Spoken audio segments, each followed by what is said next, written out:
കർത്താവ് നിങ്ങളോടുകൂടെ അങ്ങേ ആത്മാവോടുകൂടെ. ലൂക്കായുടെ വിശുദ്ധ സുവിശേഷത്തിൽ നിന്നുള്ള വായന. കർത്താവേ, അങ്ങേക്ക് മഹത്വം.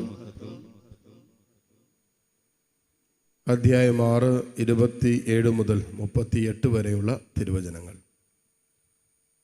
എൻ്റെ വാക്ക് ശ്രവിക്കുന്ന നിങ്ങളോട് ഞാൻ പറയുന്നു, ശത്രുക്കളെ സ്നേഹിക്കുവിൻ, നിങ്ങളെ ദ്വേഷിക്കുന്നവർക്ക് നന്മ ചെയ്യുവിൻ, ശപിക്കുന്നവരെ അനുഗ്രഹിക്കുവിൻ, അധിക്ഷേപിക്കുന്നവർക്ക് വേണ്ടി പ്രാർത്ഥിക്കുവിൻ. ഒരു ചകിടത്തടിക്കുന്നവന് മറ്റേ ചകിട് കൂടി കാണിച്ചു കൊടുക്കുക. മേലങ്കി എടുക്കുന്നവനെ കുപ്പായം കൂടി എടുക്കുന്നതിൽ നിന്ന് നിങ്ങൾ തടയരുത്. നിന്നോട് ചോദിക്കുന്ന ഏതൊരുവനും കൊടുക്കുക. നിന്റെ വസ്തുക്കൾ എടുത്തുകൊണ്ടു പോകുന്നവനോട് തിരികെ ചോദിക്കരുത്. മറ്റുള്ളവർ നിങ്ങളോട് എങ്ങനെ പെരുമാറണമെന്ന് നിങ്ങൾ ആഗ്രഹിക്കുന്നുവോ അങ്ങനെ തന്നെ നിങ്ങൾ അവരോടും പെരുമാറുവിൻ. നിങ്ങളെ സ്നേഹിക്കുന്നവരെ നിങ്ങൾ സ്നേഹിക്കുന്നതിൽ എന്ത് മേന്മയാണുള്ളത്? പാപികളും തങ്ങളെ സ്നേഹിക്കുന്നവരെ സ്നേഹിക്കുന്നുണ്ടല്ലോ. നിങ്ങൾക്ക് നന്മ ചെയ്യുന്നവർക്ക് നന്മ ചെയ്യുന്നതിൽ എന്ത് മേന്മയാണുള്ളത്? പാപികളും അങ്ങനെ ചെയ്യുന്നുണ്ടല്ലോ. തിരിച്ചു കിട്ടുമെന്ന പ്രതീക്ഷയിൽ വായ്പ കൊടുക്കുന്നതിൽ എന്ത് മേന്മയാണുള്ളത്? കൊടുത്തിടത്തോളം തിരിച്ചു കിട്ടുമെന്ന പ്രതീക്ഷയിൽ പാപികളും പാപികൾക്ക് വായ്പ കൊടുക്കുന്നില്ലേ? എന്നാൽ നിങ്ങൾ ശത്രുക്കളെ സ്നേഹിക്കുവിൻ. തിരിച്ചു കിട്ടും എന്ന് പ്രതീക്ഷിക്കാതെ മറ്റുള്ളവർക്ക് നന്മ ചെയ്യുകയും വായ്പ കൊടുക്കുകയും ചെയ്യുവിൻ. അപ്പോൾ നിങ്ങളുടെ പ്രതിഫലം വലുതായിരിക്കും. നിങ്ങൾ അത്യുന്നതൻ്റെ പുത്രന്മാരായിരിക്കുകയും ചെയ്യും. കാരണം അവിടുന്ന് നന്ദിഹീനരോടും ദുഷ്ടരോടും കരുണ കാണിക്കുന്നു. നിങ്ങളുടെ പിതാവ് കരുണയുള്ളവനായിരിക്കുന്നത് പോലെ നിങ്ങളും കരുണയുള്ളവരായിരിക്കുവിൻ. നിങ്ങൾ വിധിക്കരുത്, നിങ്ങളും വിധിക്കപ്പെടുകയില്ല. കുറ്റാരോപണം നടത്തരുത്, നിങ്ങളുടെ മേലും കുറ്റം ആരോപിക്കപ്പെടുകയില്ല. ക്ഷമിക്കുവിൻ, നിങ്ങളോടും ക്ഷമിക്കപ്പെടും. കൊടുക്കുവിൻ, നിങ്ങൾക്കും കിട്ടും. അമർത്തിക്കുലുക്കി നിറച്ചളന്ന് അവർ നിങ്ങളുടെ മടിയിൽ ഇട്ടുതരും. നിങ്ങൾ അളക്കുന്ന അളവ് കൊണ്ട് തന്നെ നിങ്ങൾക്കും അളന്നു കിട്ടും. കർത്താവിൻ്റെ സുവിശേഷം. ക്രിസ്തുവേ, അങ്ങേക്ക് സ്തുതി.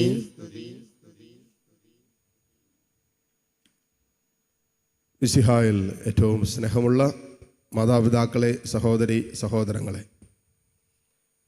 ഇന്നത്തെ 2 വായനകൾ നമുക്ക് തരുന്നത് ക്രിസ്തീയ ജീവിതത്തിൻ്റെ ഏറ്റവും കാതലായ ഒരു സന്ദേശമാണ്.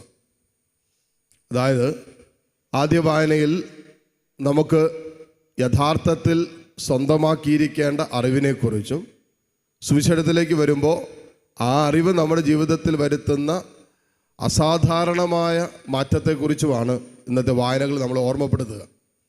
ആദ്യ വായന ശ്രദ്ധിച്ചാൽ പൗലോസ്ലീഹ കൊരിന്തോസ് സഭയോട് പറയുന്നൊരു കാര്യമാണ്, 2 തരത്തിലുള്ള അറിവിനെക്കുറിച്ചാണ്. ഒന്ന് ലോകത്തെക്കുറിച്ചുള്ള അറിവ്. അത് നമുക്ക് വിരൽ തുമ്പിൽ കിട്ടും.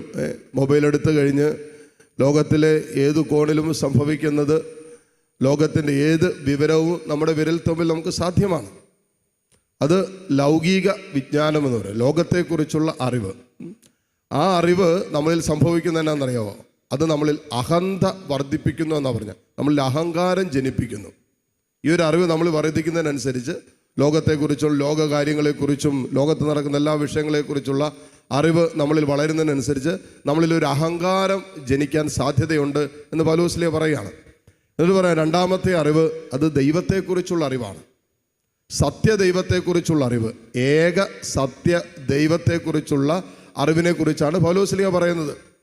അതുകൊണ്ടാണ് കൊരിന്തോസ്യർക്ക് എഴുതിയ ലേഖനം, 1-ാമത്തെ ലേഖനം, അതിന് 1:21 പൗലോസ്ലീഹ കൂട്ടിച്ചേർക്കുന്നുണ്ട്, ദൈവത്തിൻ്റെ ജ്ഞാനത്താൽ അല്ലെങ്കിൽ ജ്ഞാനത്തിൽ ലോകം ലൗകിക വിജ്ഞാനത്തിൽ ദൈവത്തെ അറിഞ്ഞില്ല എന്ന് പറഞ്ഞു വച്ചിരിക്കുന്നത്. അതായത് ലോകത്തെക്കുറിച്ചുള്ള അറിവ് ഒരുവനിൽ വർദ്ധിച്ചപ്പോൾ അവന് ദൈവത്തെ അറിഞ്ഞില്ല എന്നാണ് പറയുന്നത്. ഇവിടെ 2ാമത്തെ അറിവ് ദൈവത്തെക്കുറിച്ചുള്ള അറിവാണ്. ആരാണോ ലോകം സൃഷ്ടിച്ചത്, ആരാണോ ലോകത്തെ പരിപാലിക്കുന്നത്, ആർക്കു വേണ്ടിയാണോ നാം ജീവിക്കുന്നത്, അവനെക്കുറിച്ചുള്ള അറിവാണ് യഥാർത്ഥത്തിൽ ഒരു ക്രിസ്ത്യാനിക്ക് വേണ്ടത്. അത് ഏക സത്യദൈവമായ യേശുക്രിസ്തുവിനെ കുറിച്ചുള്ള അറിവാണ്. ഈ അറിവ് യഥാർത്ഥത്തിൽ ഹൃദയത്തിൽ സ്വന്തമാക്കാൻ പറ്റാത്ത ഒരു ക്രിസ്ത്യാനി യഥാർത്ഥ ക്രിസ്ത്യാനി അല്ല എന്ന് പൗലോസിൽ കൂട്ടിച്ചേർക്കുകയാണ്. ഇങ്ങനെ ഒരു അറിവ് ലഭിക്കാത്തവൻ സംഭവിക്കുന്നതിനാണെന്നറിയാവോ? അവൻ അപരൻ്റെ ദുർബല മനസാക്ഷിയെ പോലും അസ്വസ്ഥപ്പെടുത്തും. യഥാർത്ഥത്തിൽ ദൈവത്തെക്കുറിച്ചുള്ള യേശുവിനെ കുറിച്ചുള്ള ഒരു അറിവ് നമുക്ക് ലഭിച്ചാൽ നമ്മൾ എന്താ ചെയ്യുന്നത്? ഈ ലഭിച്ച അറിവിനനുസരിച്ചാണ് നമ്മുടെ ജീവിതം മാറുന്നത്.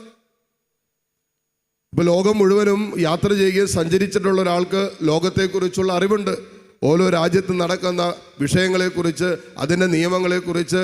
ഇനി പല രാജ്യങ്ങളിൽ വാഹനം ഓടിച്ചിട്ടുള്ളവർക്ക് നമ്മുടെ ഇന്ത്യയിൽ വാഹനം ഓടിക്കുന്നതും വിദേശ രാജ്യങ്ങളിൽ വാഹനം ഓടിക്കുന്നതും തമ്മിലുള്ള വ്യത്യാസമൊക്കെ അറിയാൻ പറ്റും. എന്നാൽ ദൈവത്തെക്കുറിച്ചുള്ള അറിവ് ഒരുവൻ തൻ്റെ ജീവിതത്തിൽ സ്വന്തമാക്കുമ്പോൾ യഥാർത്ഥത്തിൽ അവനിൽ സംഭവിക്കുന്ന എന്താണെന്നുള്ളതാണ്, അവനിൽ സ്നേഹം വർദ്ധിക്കുന്നു. അതാണ് സുവിശേഷത്തിലേക്ക് വരുമ്പോൾ ഒരു സുവർണ നിയമം ലൂക്കാസ് സുവിശേഷം നമ്മളെ പഠിപ്പിക്കുക. എന്താ? മറ്റുള്ളവർ നിങ്ങളോട് എന്ത് ചെയ്യണമെന്ന് നിങ്ങൾ ആഗ്രഹിക്കുന്നുവോ അത് തന്നെ നിങ്ങൾ മറ്റുള്ളവരോട് ചെയ്യുവിൻ. ഈ സുവർണ നിയമം എനിക്ക് തോന്നുന്നു നമ്മുടെ വീടിൻ്റെ എല്ലാ മുറികളിലും നല്ല വലിയ ബോർഡുണ്ടാക്കിയിട്ട് അതവിടെ എങ്ങനെയെങ്കിലും പിടിപ്പിച്ചു വയ്ക്കണം. കാരണം നമ്മുടെയൊക്കെ ആഗ്രഹമാണ് മറ്റുള്ളവർ നമ്മളെ സ്നേഹിക്കണം. ഒരു കുടുംബത്തിലാണെങ്കിൽ കുടുംബ ബന്ധങ്ങളിലൊക്കെ എപ്പോഴും അസ്വസ്ഥകൾ എന്താ? മറ്റുള്ളവരെന്നെ സ്നേഹിക്കുന്നില്ല, ബഹുമാനിക്കുന്നില്ല, മനസ്സിലാക്കുന്നില്ല, അംഗീകരിക്കുന്നില്ല, കരുതുന്നില്ല എന്നൊക്കെയുള്ള ആലോചനകളാണ് കുടുംബ ബന്ധത്തിൻ്റെ ഊഷ്മളതയും സന്തോഷമൊക്കെ തല്ലിക്കെടുത്തുന്നത്. അപ്പം അതുണ്ടാകാനായിട്ട് ലൂക്കാസ് സുവിശേഷം പറഞ്ഞു വെച്ചിരിക്കുന്ന ഒരു സുവർണ നിയമമാണ്, മറ്റുള്ളവർ നിങ്ങളോട് എങ്ങനെ പെരുമാറണം എന്ന് നിങ്ങൾ ആഗ്രഹിക്കുന്നുവോ അങ്ങനെ തന്നെ അവരോട് പെരുമാറുവിൻ. നിങ്ങൾ സ്നേഹിക്കപ്പെടണമെന്ന് ആഗ്രഹിക്കുന്നുണ്ടോ? നിങ്ങൾ സ്നേഹിക്ക്. നിങ്ങൾ മനസ്സിലാക്കപ്പെടുന്നത് ആഗ്രഹിക്കുന്നുണ്ടോ? നിങ്ങൾ മനസ്സിലാക്കാൻ ശ്രമിക്കുക. നിങ്ങൾ അംഗീകരിക്കപ്പെടണമെന്നും ബഹുമാനിക്കപ്പെടണമെന്നും ആഗ്രഹിക്കുന്നുണ്ടോ? നിങ്ങൾ അംഗീകരിക്കുകയും ബഹുമാനിക്കുകയും ചെയ്യാനെന്നാണ് സുവിശേഷത്തിലൂടെ പറഞ്ഞു വെച്ചിരിക്കുന്നത്. ഈ സുവർണ നിയമം ഒരുവൻ്റെ ഹൃദയത്തിൽ കിട്ടുന്നപ്പോഴാണ് അവന് ദൈവത്തെക്കുറിച്ചുള്ള അറിവ് കിട്ടുമ്പോഴാണ്, സത്യദൈവത്തെക്കുറിച്ചുള്ള യഥാർത്ഥ സ്നേഹത്തെക്കുറിച്ചുള്ള അറിവ് ലഭിക്കുമ്പോഴാണ് അവനിത് ചെയ്യാൻ പറ്റുന്നത്. അതുകൊണ്ടാണ് സുവിശേഷത്തിൽ ലൂക്കാസ് സുവിശേഷങ്ങളിലൂടെ യേശു പറയുന്നൊരു കാര്യമാണ്, ഒരു കരണത്തടിക്കുന്നവന് മറുകരണം കാണിച്ചു കൊടുക്കുവിൻ, നിങ്ങളെ പീഡിപ്പിക്കുന്നവർക്ക് വേണ്ടി പ്രാർത്ഥിക്കുവിൻ, നിങ്ങളെ ശത്രുക്കളെ സ്നേഹിക്കുവിൻ. ഇതൊക്കെ സാധ്യമാകുന്നപ്പോഴാണ് യഥാർത്ഥ സ്നേഹത്തെക്കുറിച്ചും യഥാർത്ഥ ദൈവത്തെക്കുറിച്ചുള്ള അറിവ് കിട്ടുമ്പോഴാണ്.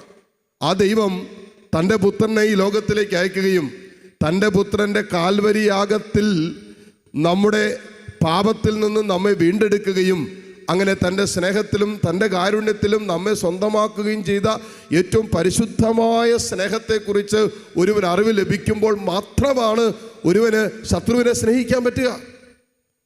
അല്ലെങ്കിൽ ഇതൊന്നും ആർക്കും നടക്കുന്ന കാര്യമല്ല. നമ്മളെ വേദനിപ്പിച്ചവരുന്നവരെ നമുക്ക് എങ്ങനെ സ്നേഹിക്കാൻ പറ്റും? നമ്മളെ മുറിപ്പെടുത്തിയവരോട് നമുക്ക് എങ്ങനെ സ്നേഹത്തോടെ പെരുമാറാൻ പറ്റും? നമ്മളെ ഇല്ലാതാക്കാൻ ശ്രമിച്ചവരും നമുക്കെതിരെ കേസ് കൊടുത്തവർക്കെതിരെ നമുക്ക് എങ്ങനെ വളരെ സൗമ്യതയോടും ശാന്തതയോടും സ്നേഹത്തോടും കരുണയോടും കൂടി പെരുമാറാൻ പറ്റും? അത് സാധ്യമാകുന്നത് ഈ കുരിശിൻ്റെ സ്നേഹത്തെക്കുറിച്ചുള്ള സത്യദൈവത്തെക്കുറിച്ചുള്ള അറിവ് ഒരുവൻ്റെ ചങ്കി കിട്ടുമ്പോഴാണ്. ആ അറിവുള്ളവന് ശത്രുവിനെ സ്നേഹിക്കാൻ പറ്റും. കാരണം എന്താ? ആ സുവിശേഷം നമ്മൾ വായിക്കുന്നുണ്ട്, യേശു അല്ലെങ്കിൽ ദൈവം ദുഷ്ടനോടും ശിഷ്ടനോടും കരുണ കാണിക്കുന്നു, എല്ലാവരോടും ഒരുപോലെ പെരുമാറുന്നു.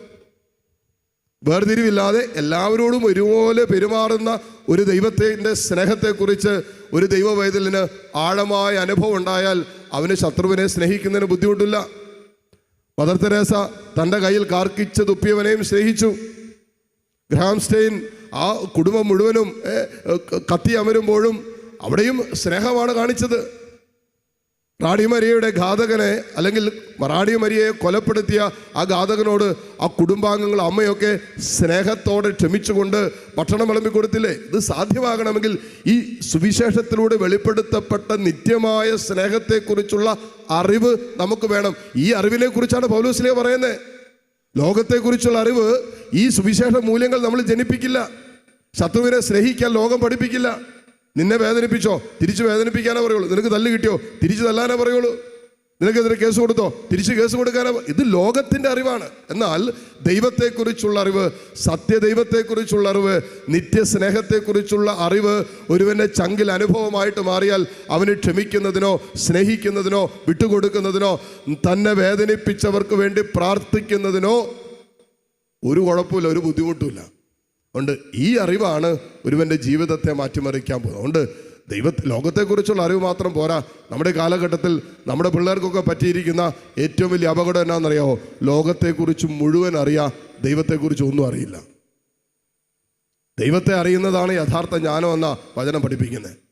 ദൈവത്തെക്കുറിച്ചും ദൈവീക രഹസ്യങ്ങളെക്കുറിച്ചും സ്വർഗീയ മനോഭാവങ്ങളെക്കുറിച്ചും സ്നേഹത്തെക്കുറിച്ചും നിത്യസ്നേഹത്തെക്കുറിച്ചും പരിശുദ്ധമായ സ്നേഹത്തെക്കുറിച്ചും ഒന്നും അറിവില്ലാത്തത് കൊണ്ട് മലിനമായ സ്നേഹത്തിലാണ് ജീവിതം കൊടുത്ത് മുന്നോട്ട് പോയിക്കൊണ്ടിരിക്കുന്നത്.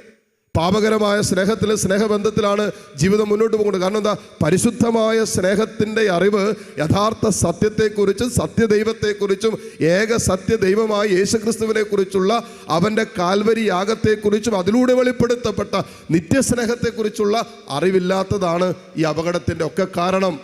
പാപകരമായത് മലിനമായ സ്നേഹത്തിൽ ജീവിതം ഉടക്കാനുള്ള കാരണമെന്നാണ് അത് സുവിശേഷം നമ്മൾ ഓർമ്മപ്പെടുന്നത്. അതുകൊണ്ട് നമ്മൾ അറിയേണ്ടവനെ അറിയണമെന്നാണ് പൗലോസ് നമ്മൾ ഓർമ്മപ്പെടുത്തുന്നത്. ഈ അറിവ് കിട്ടിയിട്ടില്ലെങ്കിൽ നമ്മൾ യഥാർത്ഥത്തിൽ ദൈവത്തെ അറിഞ്ഞിട്ടില്ല, സത്യത്തെ അറിഞ്ഞിട്ടില്ല, നിത്യസ്നേഹവുമായിട്ട് നമ്മുടെ ജീവിതത്തിൽ ഇന്നുവരെയും ഒരു ബന്ധമില്ല എന്നും അത് നമ്മളെ മാത്രമല്ല അപരൻ്റെ മനസാക്ഷിയെപ്പോലും കളങ്കപ്പെടുത്തുന്ന വചനത്തിലൂടെ പൗലോസ് നമ്മളെ ഓർമ്മപ്പെടുത്തുന്നത്. അതുകൊണ്ട് ഈ തിരിച്ചറിവ്, ദൈവത്തെക്കുറിച്ച് അറിയാനുള്ള ഒരു ആഗ്രഹവും ഒരു ദാഹവും നമ്മളിലുണ്ടാവുകയും ആ ദാഹം യഥാർത്ഥ സത്യദൈവത്തിൻ്റെ അനുഭവത്തിലേക്ക് നമ്മളെ കൈപിടിച്ചുയർത്തുകയും അങ്ങനെ യഥാർത്ഥ സുവിശേഷ മൂല്യങ്ങൾ നമ്മുടെ ജീവിതത്തിൽ സ്വന്തമാക്കാനുള്ള കരുത്തും അഭിഷേകവും പരിശുദ്ധാത്മാവ് നമുക്ക് തരട്ടെ. ഉള്ള കൃപയ്ക്കായി ഈ ബലിയിലൂടെ പ്രാർത്ഥിക്കുകയും ചെയ്യാം. ആമേൻ.